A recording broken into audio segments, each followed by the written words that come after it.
네, 안녕하세요. 네, 오늘부터는 이제 그 개별적인 권리에 대해서 물권 파트에서 진행해 보도록 하겠습니다. 제일 첫 번째 나오는 게 점유권입니다. 점유권. 점유권은 한 문제에서 두 문제 이렇게 출제가 되는 것 같아요. 그래서 이렇게 출제 비중이 아주 높은 건 아닌데 이 점유권은 기본적으로 알고 계셔야지 나중에 어디서 또 나오냐면 우리가 그 취득시효 봤잖아요. 취득시효 이제 몇 번 얘기를 해드렸는데 이게 소유권 파트에 있습니다. 근데 소유권에 이 취득시효가 그 요건이 뭐그 점유 취득시효 같은 경우에는 뭐 소유의 의사로 평온 공연한 점유 뭐 이렇게 연결이 돼가지고 이 점유에 대한 내용이 이 취득시효에 같이 딸려서 나옵니다. 그러니까 뭐 그런 의미에서 점유권이 뭐 안 중요하다 이런 건 아니고 그래도 열심히 공부를 해야 하는 파트다 이렇게 생각이 됩니다. 그래서 이제 한번 그 내용에 대해서 보도록 하겠습니다. 점유권에 대해서 제가 여러 번 말씀을 드린 적이 있는데 점유권 하면 어떤 단어가 떠올려지시나요? 점유권이요? 점유권 하면 제가 여러 번 얘기했지만 사실상 지배라는 단어가 떠올려지실 거예요. 사실상 지배. 그죠? 점유라고 하는 건 사실상 지배예요. 사실상 지배. 그래서 점유권은 사실상 지배하는 권리구나. 이렇게 기본적인 내용을 알고 한번 진행을 해보도록 할게요. 그래서 뭐 의의 이런 것은 뭐 중요하다기보다는 그냥 점유가 점유지 이렇게 생각하시면 됩니다. 그런데 이 점유권이란 본권 유무를 묻지 않고 물건에 대한 사실상 지배를 보호하는 권리이다. 그러니까 여기서 본권 얘기가 나옵니다. 본권. 그러면 본권에 대해서 이것도 설명한 적 있죠? 물권에 분류하면서 점유권과 본권 뭐 이런 얘기를 했습니다. 그래서 점유권은 사실상 지배를 하는 권리다. 사실상 지배하는 권리다. 이렇게 얘기를 하는데 이 본권은 사실상 지배를 정당화할 만한 권한이 있는 권리다. 그러니까 얘는 그 사실상 지배를 정당화할 권한이 있느냐에 대한 내용이에요. 본권이라고 하는 건. 그러니까 예를 들어서 지금 이제 예를 들었습니다. 이 절도범을 한번 생각해 볼까? 절도범. 절도범은 물건의 점유를 현재 사실상 지배하고 있죠. 그래서 절도범 같은 경우에는 점유권이 있을 수 있어요. 점유권. 근데 이 절도범이 그 사실상 지배를 정당화할 어떤 권한이 있나요? 없죠. 그래서 본권은 없는 겁니다. 그죠?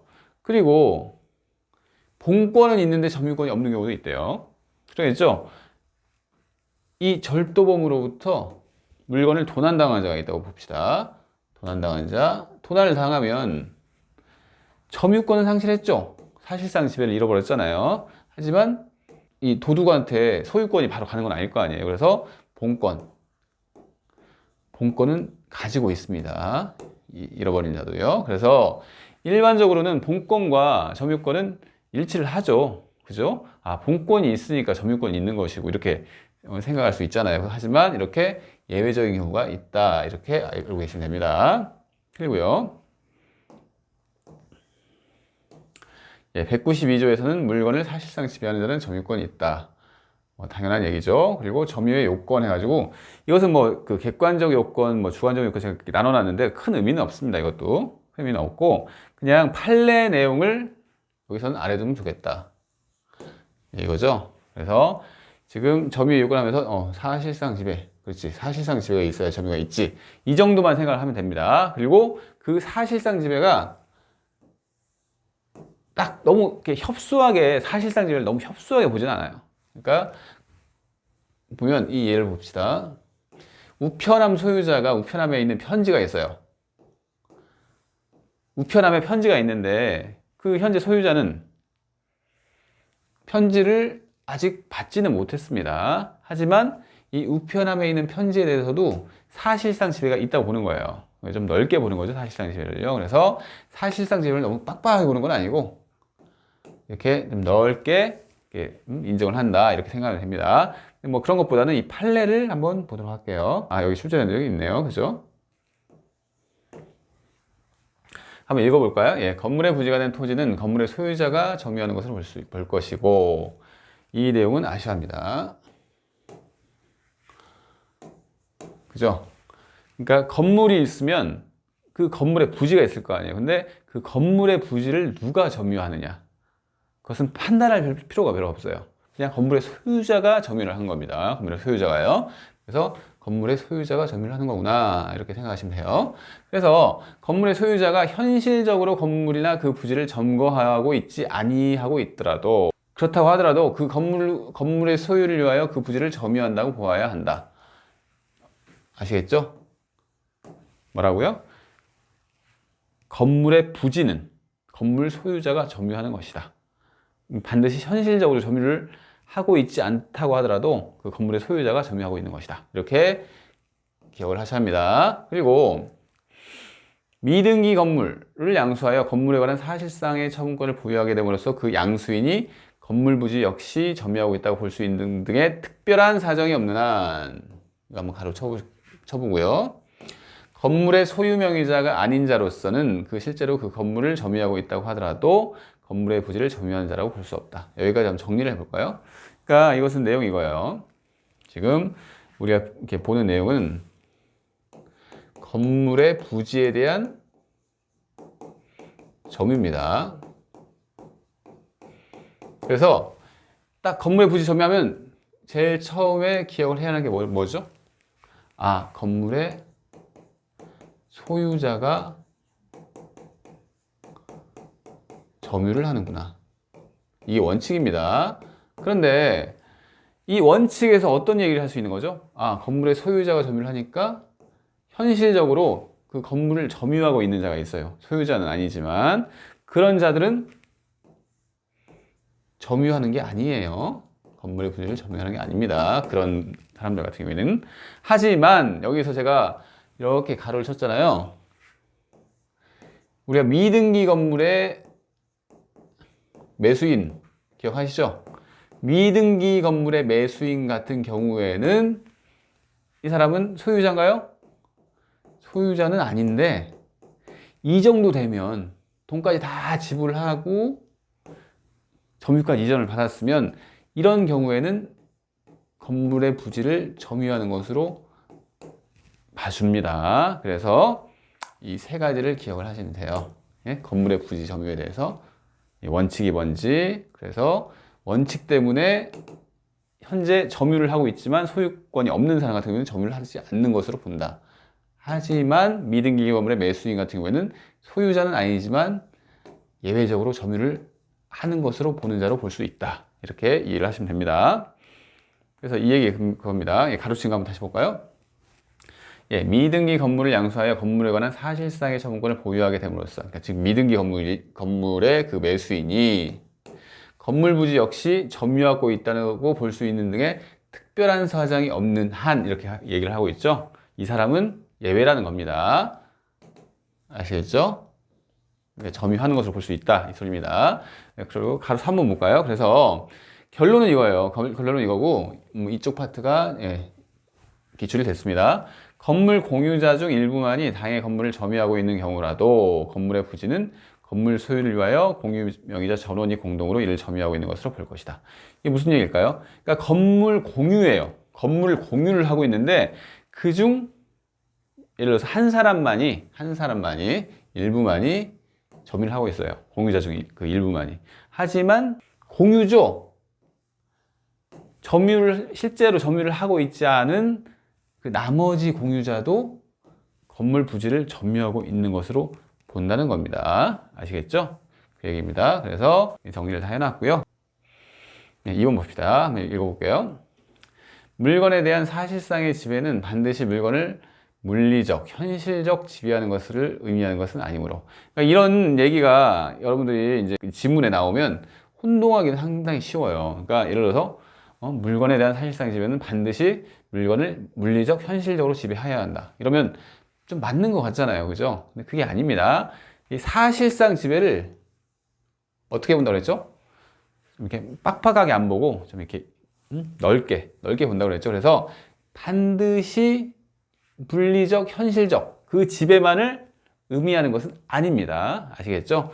그 혼동을 하시면 안 돼요, 이런 건. 그래서 대지의 소유자로 등기한 자는 등기할 때 대지를 인도받아 점유를 얻은 것으로 보아야 하므로 등기 사실을 인정하면서 점유 사실을 인정할 수 없다고 판단해서는 아니 된다. 이게 무슨 얘기죠? 그러니까 이렇게 갑에서 을로 그 소유권 이전 등기를 했습니다. 등기가 이렇게 있다가 이렇게 넘어갔다는 얘기예요.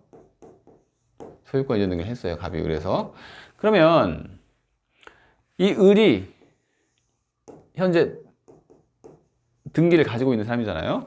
근데 어떻게 판단을 해주면 이 사람이 갑으로부터 이전을 받았었구나. 등기 이전을 받았는데 등기 이전이라고 하는 것은 그러면 이것도 점유 이전이 있는 것으로 볼 여지가 있구나, 이 얘기를 하는 거예요, 지금. 그러니까 이 사람이 현재 그 부동산에 대해서 그 땅에 있는지를 판단하는 게 아니라 이 등기를 받았으면 일반적으로 점유까지 이전을 할 수 있지, 이게 사실상 지배지, 이렇게 판단을 하는 겁니다. 좀 이렇게 빡빡하게 이렇게 판단하는 게 아니죠. 등기 이전이었으니까 이렇게 점유 이전이 있었겠구나, 이렇게 추론할 수가 있다는 얘기예요. 그래서 이 경우에도 점유가 인정된다는 얘기입니다. 그런데 여기서 좀 독특한 논리를 이제 구성을 하는데요, 판례가. 그러나 이는 임야나 대지 등이 매매 등을 원인으로 양도되고, 양도라고 하는 것은 이렇게 넘어간다는 얘기죠. 이렇게 넘어간다는 얘기입니다. 이에 따라 소유권 이전 등기가 맞춰진 경우에 그렇다는 것이지. 이게 좀 독특한 얘기인데, 소유권 이전 등기 같은 경우는 이걸 인정을 하는데, 여러분 보존 등기 배웠죠? 몇 번 얘기했잖아요. 보존 등기. 그러니까 제일 처음에 그 부동산에 대해서 자기가 소유자로서 인정받는 등기, 그게 이제 보존 등기인데, 이 보존 등기 같은 경우에는 우리가 그때 추정력 얘기할 때도 좀 독특하긴 했었어요. 그러니까 이 추정이 보존 사실에 대해만 추정되죠. 보존. 그러니까 제일 처음에 이 부동산을 자기가 소유했다는 그 보존 사실에 대해서 추정력이 인정되잖아요. 그죠? 그래서 이 보존 등기 같은 경우는 좀 독특한 취급을 한다는 얘기입니다. 그래서 보존 등기의 경우에도 마찬가지라고 볼 수는 없다. 이전 등기랑 보존 등기랑 다르다, 이 얘기입니다. 그래서 소유권 보존 등기라고 하는 것은 이전 등기와 달리 해당 토지의 양도를 전제로 하는 것이 아니어서, 양도를 했을 때는 이렇게 넘어오는구나, 그러니까 점유도 같이 넘어오는구나, 이렇게 판단을 했지만, 보존 등기는 양도를 전제로 하는 것이 아니니까 보존 등기를 마쳤다고 하여 일반적으로 등기 명의자 그 무렵 다른 사람으로부터 점유를 이전받았다고 볼 수는 없다, 이 소리입니다. 그렇게 추정을 하진 않는다, 이 소리입니다. 아시겠죠? 그래서 정리를 하면 이전 등기가 있다. 그러면 점유도 이전했겠지. 현재 등기자가 점유를 하고 있겠지, 이렇게 얘기를 해주는 거고, 이전 등기가 아니라 보존 등기다. 그러면 이런 거 없다, 이 소리입니다. 그러니까 이런 2번 판례 같은 경우에는 지엽적인 판례예요. 이런 게 지엽적인 판례. 그리고 사실 이게 왜 그렇게 판단을 해야 하는지는 사실 판사 마음입니다. 판사 마음이에요. 뭐 이게 막 논리적으로 막 가불병정을 그려서 이런 얘기 아니잖아요, 이런 문제는. 그래서 이런 것은 그냥 이렇게 제가 방금 정리했던 것처럼 이전 등기, 보존 등기 나눠서 이 내용을 정리를 하시면 됩니다. 그러면 이제 문제 나오면 맞출 수 있잖아요, 그죠? 그러니까 이렇게 기억하시고 넘어가 봅시다. 점유 설정의사, 이것은 뭐 안 보셔도 됩니다. 그러면 점유의 관념화에 대해서 얘기를 해봅시다. 관념화. 우리는 지금 점유는 사실상 지배를 딱 떠올리는데, 그죠? 사실상 지배를 떠올리는데, 점유하면 사실상 지배인데, 관념화하면 사실상이랑 조금 약간 그 반대말 아니에요? 사실상, 관념상 좀 다르잖아요. 관념상이라고 하는 것은 현실에서 약간 벗어났다, 이 소리죠. 사실상은 현실에 기반을 하고 있는 거고, 그죠? 이게 무슨 얘기냐면, 점유는 사실상 지배라고 하는데 뭐 이렇게 현실 세상을 살다 보니까 사실상 지배가 없는데도 점유를 인정해야 하는 그런 상황이 있고, 그죠? 반대로 사실상 지배가 있는데 점유로서 인정을 할 수 없는 경우가 있다는 겁니다. 그래서 이 점유가 이렇게 엄격하게 사실상 지배 하는데 꼭 그것만으로 다 해결되는 것은 아니구나 하는 게 점유의 관념화라는 얘기예요. 그래서 이거 이제 그러면 좀 더 이해를 쉽게 한번 얘기를 해봅시다. 갑이 을의 부입니다. 부예요. 근데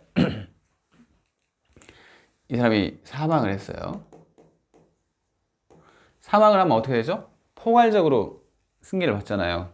점유도 마찬가지입니다.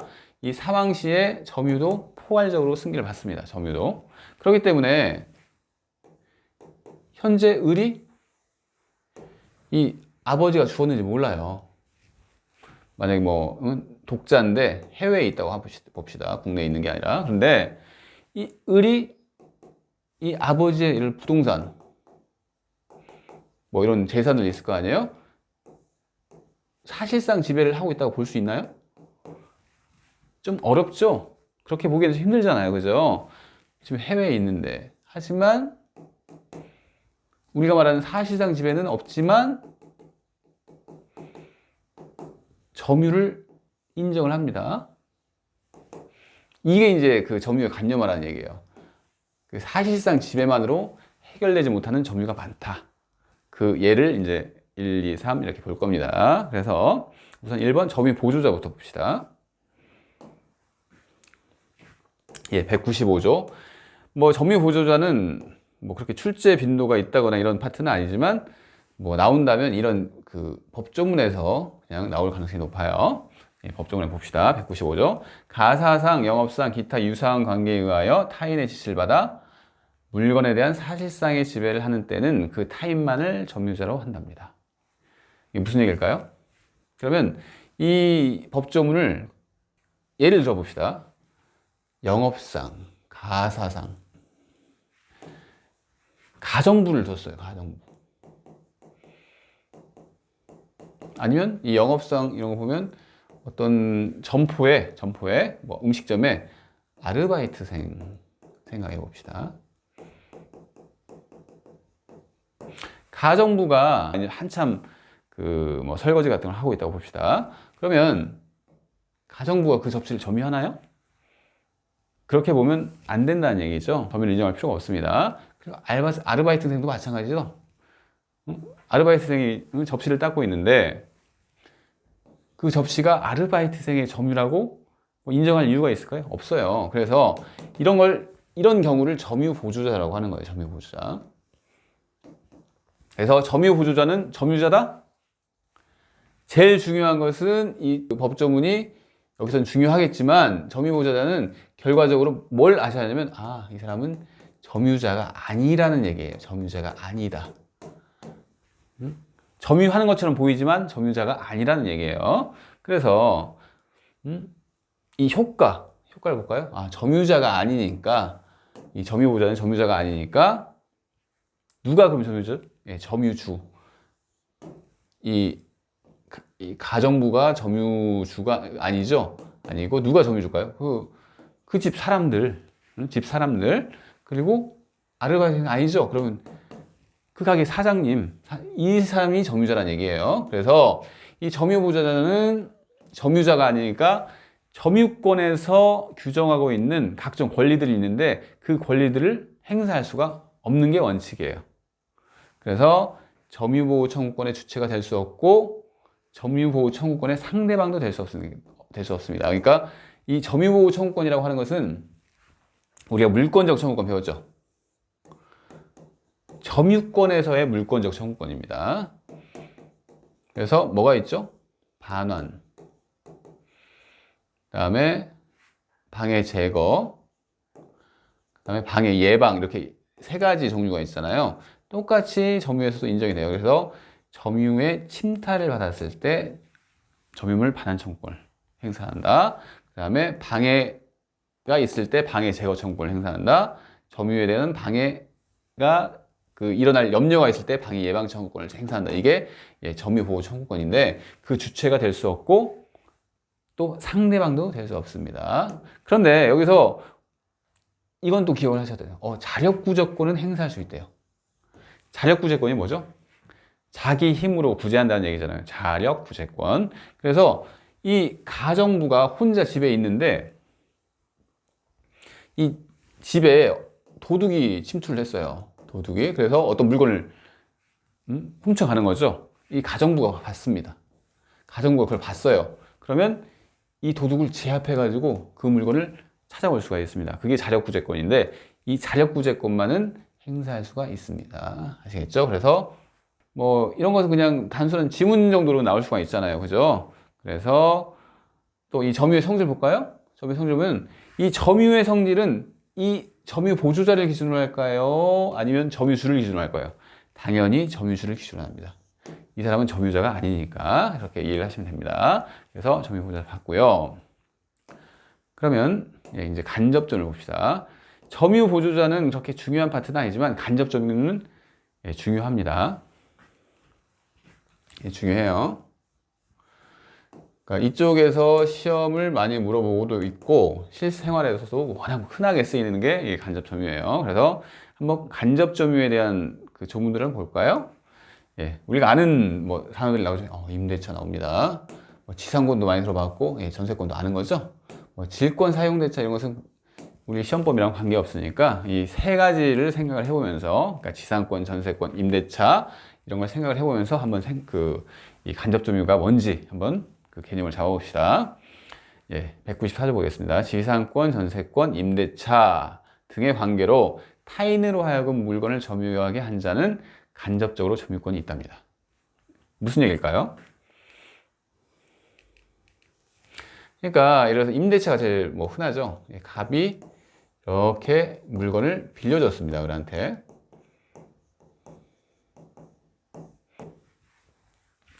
이 임차인이 점유를 하고 있는 거죠. 사실상 집에 있잖아요. 임차인은. 그죠? 사실상 집에 있으니까 이 사람을 당연히 이 사람은 점유자 맞아요. 근데 여기서 지금 이 갑이 문제되는 거예요. 이 갑이. 이거 다시 한번 읽어볼까요? 이 임대차 등의 관계로 타인으로 하여금, 이 타인은 을이에요. 타인으로 하여금 물건을 점유하게 했어요. 이 사람이 점유하고 있다는 얘기죠. 한 자는 누구죠? 이 사람은 갑이입니다. 이 갑은 간접으로 점유권이 됩니다. 간접으로. 이번엔 간접으로 점유권이 무슨 얘기일까? 이 이제 간접 점유인데 간접으로 점유권이 있답니다. 그러니까 이 사람한테도 이 사람을 간접 점유자라고 하는 거고 을을 직접 점유자라고 합니다. 이 간접 점유자 이 갑에게도 이 점유권을 인정할 필요가 있다는 얘기예요. 점유권을 인정할 필요가. 예를 들어서 이 병이라는 사람이 여기 동산이에요. 동산. 부동산 아니고 이 병이라는 사람이 이렇게 해가지고 지금 동산을 임차하고 있는 을의 목적물을 빼앗아 갔어요. 그러니까 뭐 이렇게 도난했다고 하죠. 도난 당했습니다. 도난을 당했어요. 그러면 이 을은 점유자죠. 이 을은 점유자인 것에 의심의 여지가 없어요. 그래서 당연히 이 을은 병에게 점유보호 청구권, 물권적 청구권이라고 했죠. 점유에 있어서 물권적 청구권 행사할 수 있죠. 그죠? 그런데 이 갑도 점유보호 청구권을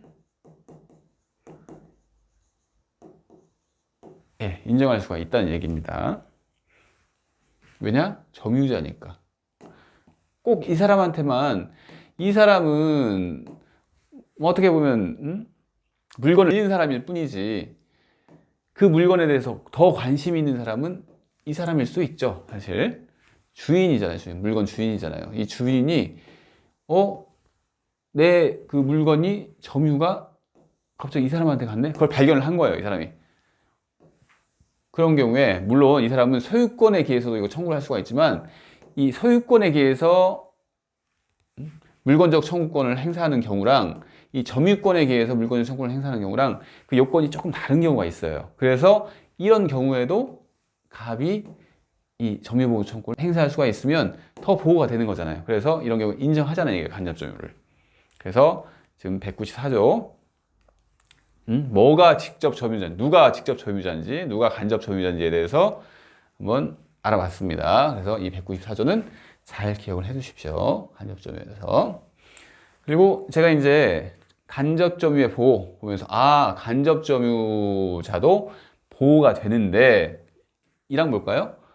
얘기를 했던 거예요. 점유보호 청구권, 점유 회수. 회수라는 게 이제 반환 청구입니다. 반환 청구. 방금 예를 들었던 반환 청구, 점유의 보유 이게 방해 배제 청구권이랑 같은 내용이에요. 점유 보전은 방해 예방 청구권. 이 청구권을 점유보호 청구권이라고 하는데 간접 점유자도 이를 행사할 수 있답니다. 간접 점유자도. 아시겠죠? 방금 예를 들었잖아요. 그죠? 2항 볼까요? 점유자가 점유의 침탈을 당한 경우에 간접 점유자는 아까 침탈당했죠? 갑을병 그렇습니다. 침탈. 이 병이 도둑이에요. 침탈했어. 침탈. 점유를 뺏었다는 얘기입니다. 뺏었다. 그래서 그 물건을 점유자에게 반환할 것을 청구할 수 있고 이 점유자는 누굴까요? 이것은 을입니다. 직접 점유자를 말하는 거예요. 왜냐하면 현재 점유를 하고 있던 사람이 을이었어요. 직접 점유를 하고 있던 사람이 을이었어요. 그래서 이 사람한테 이 점유 회수 청구권, 즉 점유물 반환 청구권을 행사할 수 있지만 어떻게 행사를 하냐면 을한테 돌려주라고 병한테 청구를 하는 거예요. 그래서 그 물건을 점유자에게 반환할 것을 청구할 수 있고, 즉 을한테 반환할 것을 청구할 수 있다는 얘기예요. 이것은 해석을 그렇게 해야 돼요. 그 점유자가 그 물건의 반환을 받을 수 없거나 이를 원하지 아니한데, 즉 을이 더 이상 점유 안 할래 뭐 이런 얘기를 했다거나 이럴 경우에는 자기한테 갑한테 반환할 것을 병한테 청구할 수 있다 이 얘기입니다. 이렇게 해석을 하시면 돼요. 아시겠죠? 그래서 이 간접 점유자는 이렇게 점유보호 청구권이 있다 이렇게 생각하시면 됩니다. 정리를 봤고요. 이걸 이제 한번 볼까요? 이 표를요. 간접 점유의 요건은 쉬워요. 그냥 이렇게 생각하시면 간접 점유하면 여러분들이 제일 쉽게 생각하는 게 뭐죠? 뭐 전세권, 뭐 임대차 이런 거 생각하시면 돼요. 이런 거 생각하시면 됩니다. 그래서 직접 점유의 존재, 그죠? 이 사람 입장에서는 직접 점유를 하고 있는 건 아니죠. 어떤 직접 점유를 하는 사람이 있어야 돼요. 그래서 직접 점유의 존재가 있어야 하고, 점유 매개 관계가 존재해야 돼. 그럼 점유 매개 관계가 뭘까요? 이거예요, 이거. 한마디로 이게 그냥 편하게 생각하면 끈이라고 생각해요. 끈. 연결고리. 이게 점유 매개 관계. 여기서는 지금 예를 들었지만 이런 거예요. 그냥 전세 계약, 임대차 계약 이런 게 있어야 한다는 얘기예요. 이런 끈이 있어야 한다는 얘기입니다. 그러니까 직접 점유와 간접 점유. 간접 점유가 만들어지려면 이 직접 점유가 있어야 하고, 그리고 이 직접 점유와 간접 점유 간에 끈이 있어야 한다 이렇게 생각하시면 돼요. 그림을 그리시면 편하죠. 끈이 있어야 하는데 이 끈을 점유 매개 관계를 하고 그렇지, 직접 점유가 있어야지 간접 점유도 있겠지, 이렇게 요건을 생각하시면 됩니다. 그래서요, 이 간접 점유 같은 경우에는 그러면 어떤 효과를 나타내나요? 간접 점유는 점유자입니다. 이게 헷갈리시면 안 돼요. 아까 봤던 점유 보조자는 둘이 약간 반대인데, 점유 보조자는 딱 봤을 때 사실상 집에는 있는데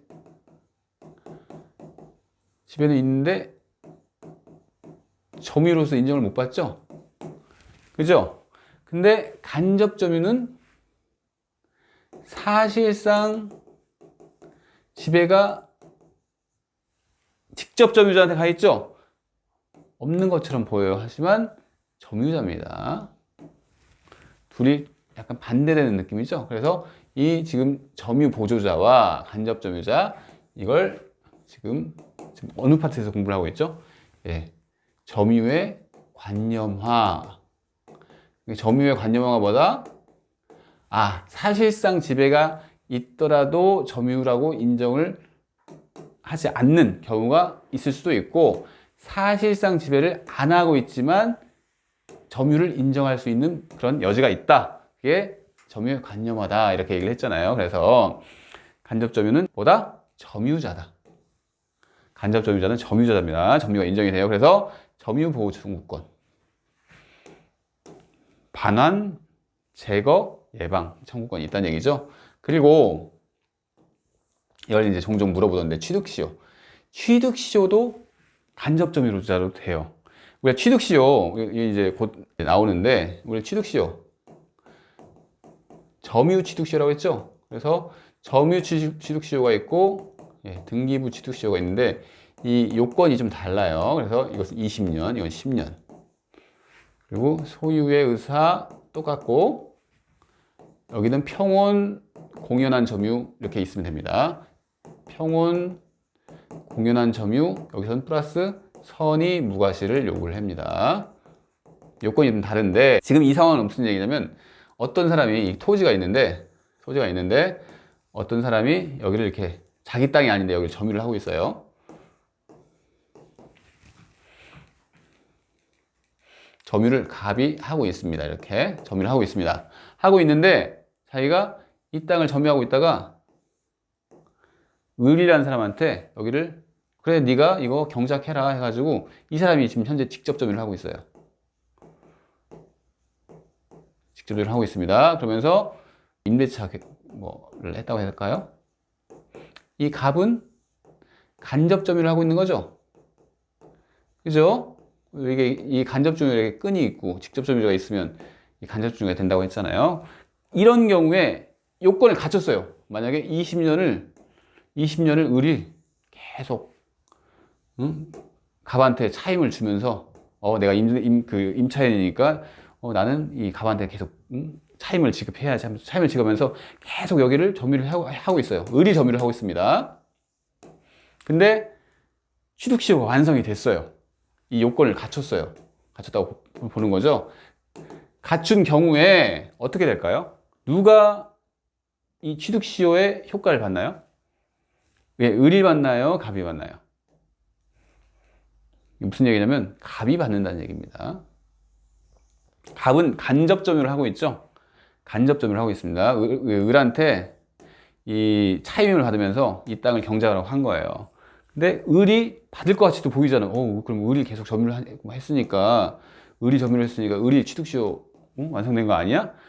그게 아니고 갑이 간접 점유를 통해 가지고 을이 여기를 직접 점유를 하고 있지만 을의 간접 점유를 통해 가지고 갑이 이것을 지배를 하고 있는 거예요. 이 점유를. 그래서 간접 점유자 갑이 취득시효를 한다 이 소리입니다. 그래서 간접 점유를 통해서도 취득시효가 가능하다. 아시겠죠? 이렇게 이해를 하시면 됩니다. 그래서요, 다 봤습니다. 간접 점유. 그러면 간접 점유 여기서 그렇죠. 점유 매개 관계. 그럼 점유 매개 관계가 뭘까요? 그렇죠. 그냥 편하게 생각하시면 됩니다. 이거 뭐라고 했죠?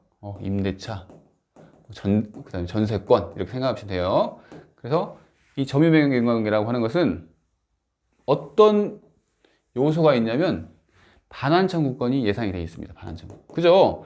임대차라고 하는 것은 임대인이 나중에 임차인한테 이 물건 이제 돌려줘 할 수가 있죠. 그래서 이런 반환 청구권이 기본적으로 있고, 그리고 이 점유 매개 관계라고 하는 것은 직접 점유자가 사실적 지배를 하고 있는 그런 상태인 거예요.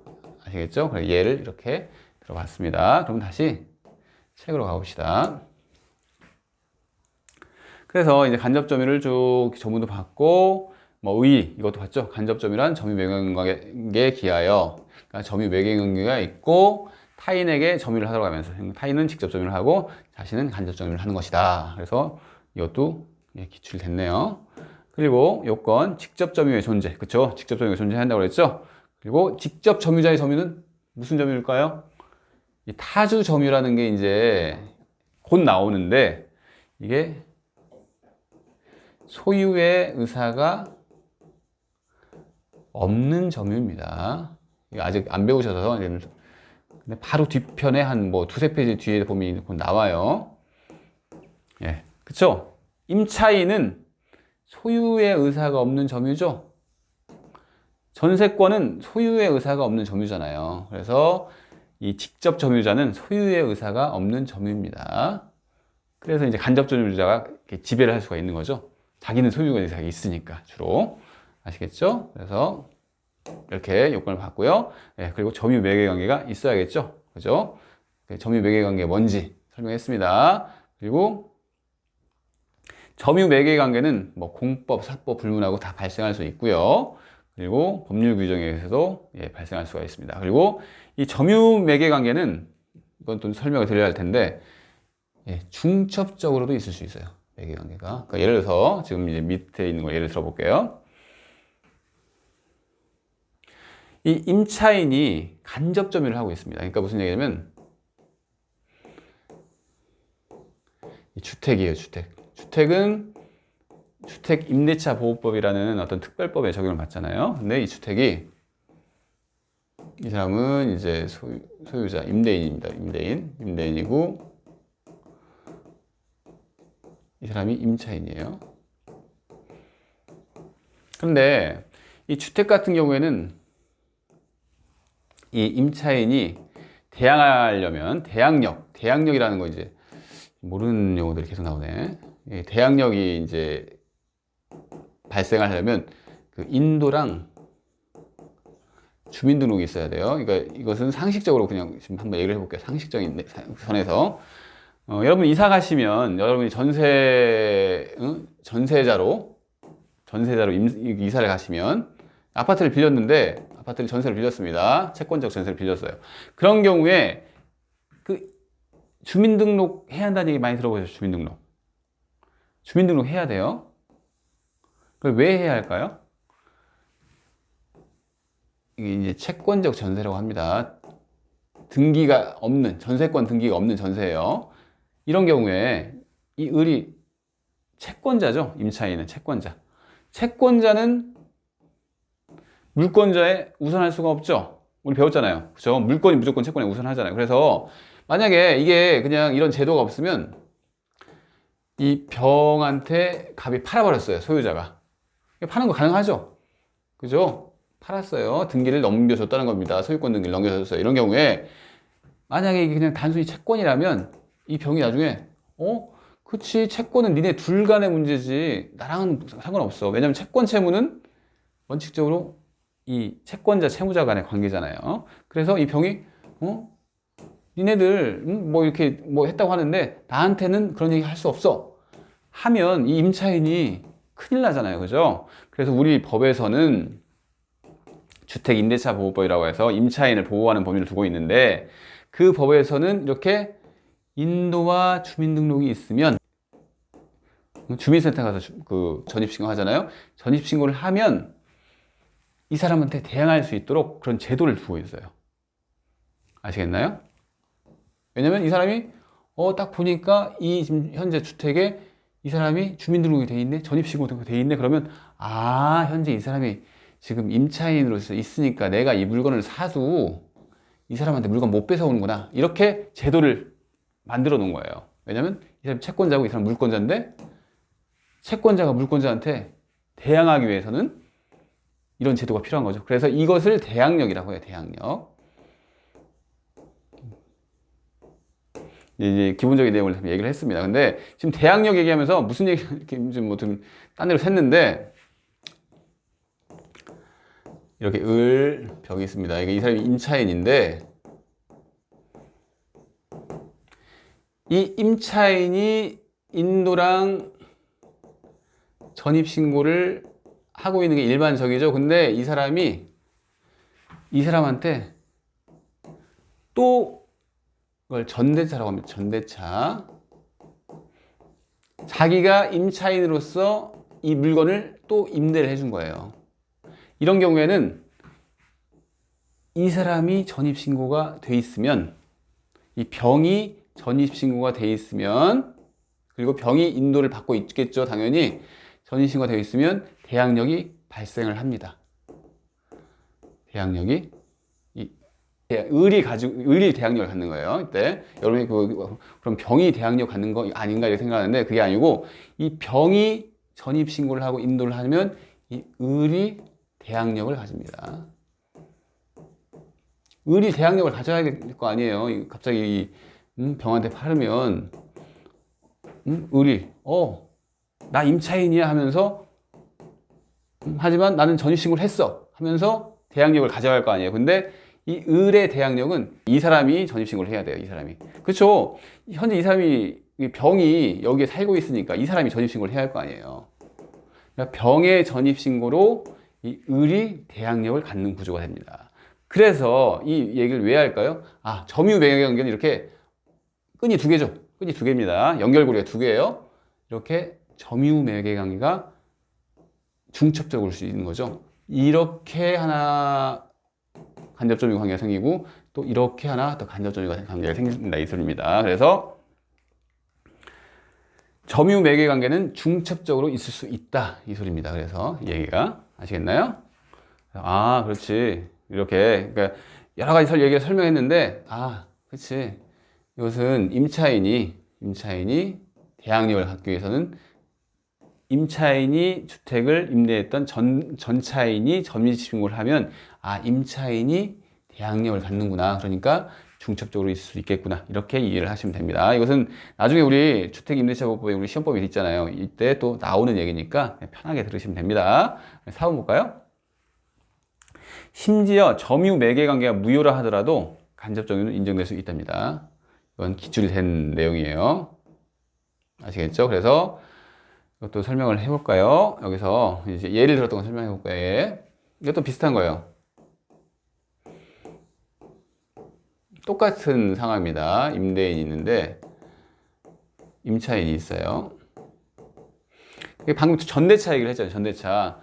을이 병한테 주는 임대차가, 이 둘 사이의 임대차가 전대차예요. 이거는 그냥 임대차라고 일반적으로 하고, 이 임대차를 전대차라고 부른 겁니다. 전대차. 전이라고 하는 것은 굴을 전자예요. 굴을 전자. 여긴 이건 임대지만 한 번 더 굴렀구나. 전대차라고 하는 겁니다. 그래서 이걸 전대차. 그래서 이런 경우에 이렇게 전대차 관계가 형성이 되려면 이 사람의 동의가 있어야 돼요. 동의가. 그럴 거 아니에요. 이 사람은, 이 을은 애완동물이 없어요. 그래서 아주 조용하게 잘 살고 있어서 이 갑이 마음에 들어하는 사람이에요. 근데 병은 애완동물이 있어요. 예를 들어서 개가 5마리라고 생각해 봅시다.